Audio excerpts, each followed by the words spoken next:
Hi everyone, before we start this video I just want to say these tips do not guarantee success in a club. It takes time for a club to grow and these are just what I believe is helpful for clubs.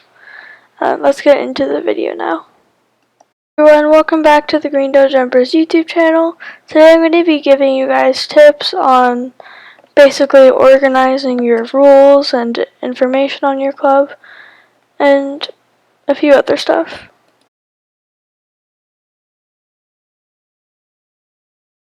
So the first tip we have is seeable rules. Seeable rules are basically like if you go to the rules page, you can see every rule in the club. So like if your member breaks a rule and it's not listed on there, that means like they have a reason to stay in the club because there's no reason for them to leave or to be kicked out because they were following the rules technically. Because if you don't list your rules on the rules page, then it defeats the whole purpose of the rules page. Rules are just something you absolutely need when you are making your own club. It's also helpful with organizing your club as well.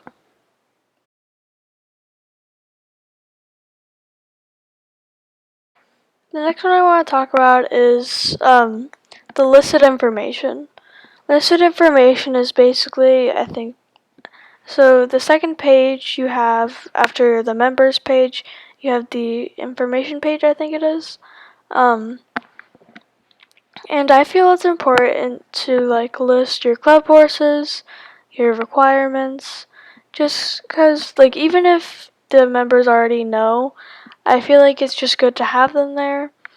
And I just feel like it's nice to be able to go through your club information and see your requirements, what your horses are, and what the club is about, the theme if you have one, just like all that jazz.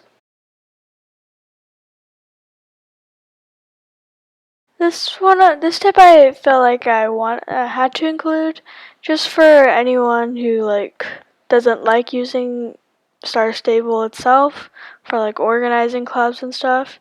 This next one is Discord. Discord is an online gaming platform that allows you to basically talk with other people, game with other people, or anything basically. A lot of clubs use it just because of the chat on Star Stable, especially with this new filter. What we call in the club is Custom Chanel. Just, Custom Among Us, Anyway, back to the main topic. I honestly don't even remember what I was talking about. Oh, yes.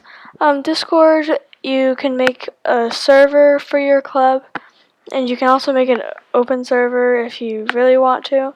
But the closed server is for your members only, and it's good to organize stuff with. Like you can have channels for everything.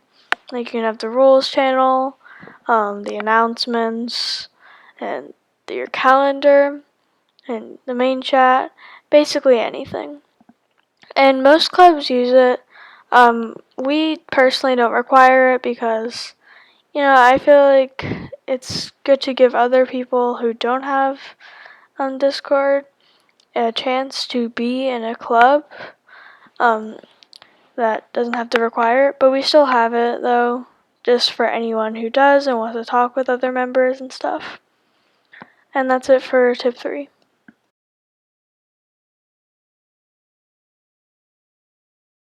The next thing I want to talk about that also applies to organization is applications. Applications is something a lot of clubs use to make it, I guess, more difficult to join, because as your club goes on, it grows, you start to get more people that want to join your club, and applications basically help like lower the amount of people that join your club at all times. I wouldn't start making applications right when you make your club. Like if your club you just made your club, I wouldn't say that making an application right away is like something you should do, but it's definitely something you should have on your mind as your club starts to grow and stuff. And that's it for tip 4.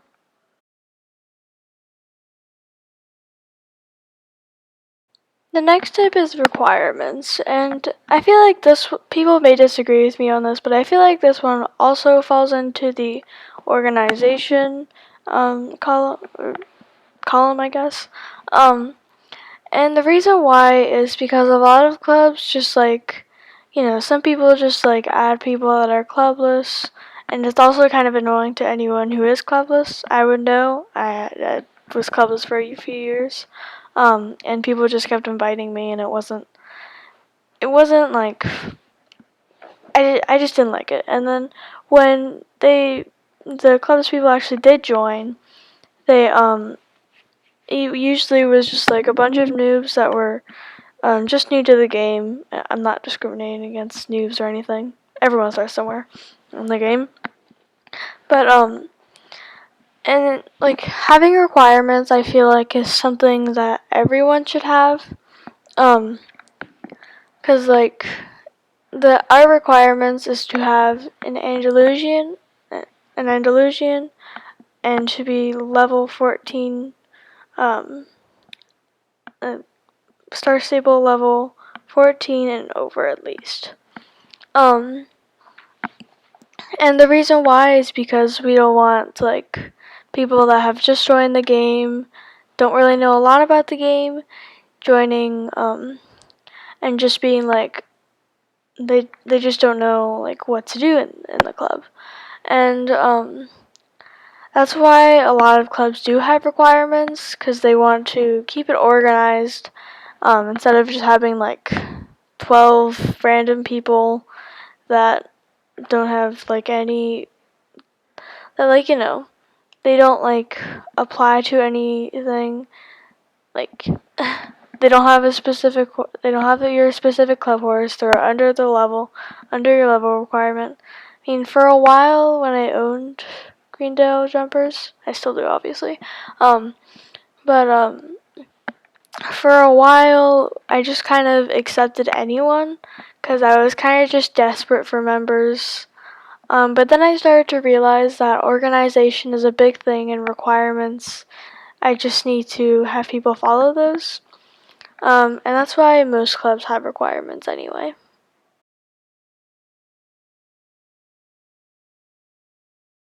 The next tip I have for you guys is schedule. And schedule, this one's gonna be harder to explain, because I know not everybody can be on every day. Not everyone can make it to everything all the time. And it's a privilege to be able to log. My God, it's a privilege to be able to even log on to the game. Finally, I got that sentence correct.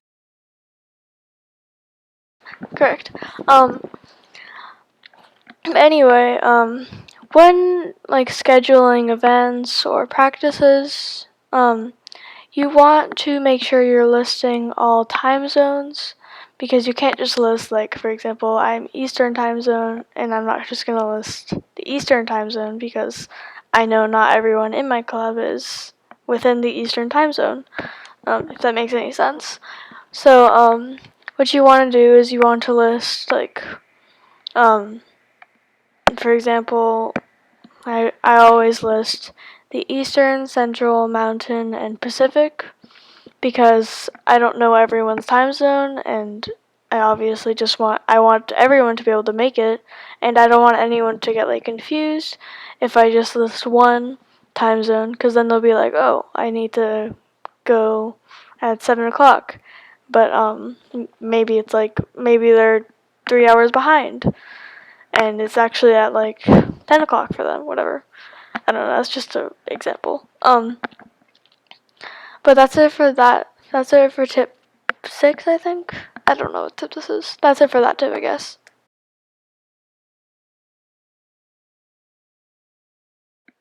For the next tip we have is or for the last tip we have, is using the ranking system. The ranking system is there for you to organize like different roles of everyone in your club. Like, for example, you have the club leader, and anyone who you trust is going to help your club more.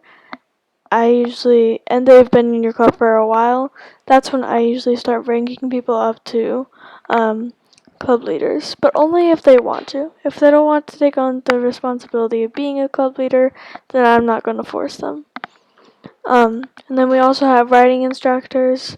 Writing instructors I use for different teams, and having a writing instructor is good for you to, like, if you're not there, they can always step in for you for any team practices you might have.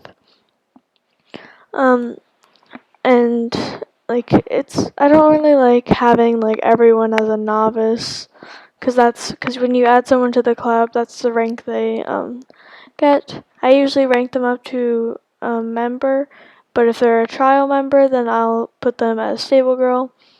For us, different ranks stand for different things. So our what's it called? Novice is just different, like, some of our members put their alt accounts in the clubs, just in case they're like chat ban or anything. But then that's the only time I ever use the novice role, because I don't really use the novice role a lot. Unless someone has a strike, then I give them the novice role. Then for stable girl, that one's just a trial member for us. So stable girl means trial member, and then member just means an actual member of our club. They just pass the trial rounds, or someone that's not on a team or anything.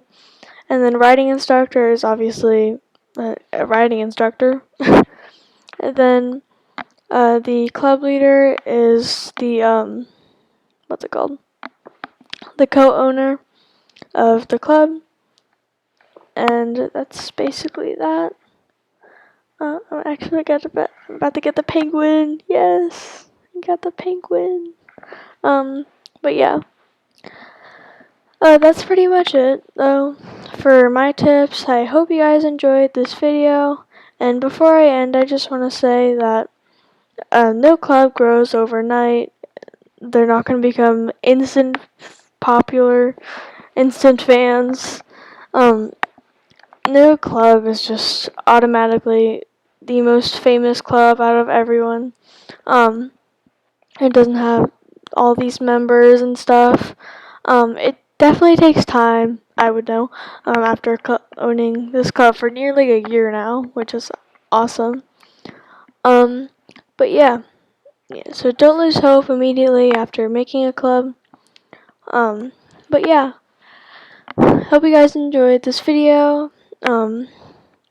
And make sure to subscribe, I guess. I don't advertise it a lot, but I do sometimes. And I'll see you in a future video. Bye, strangers.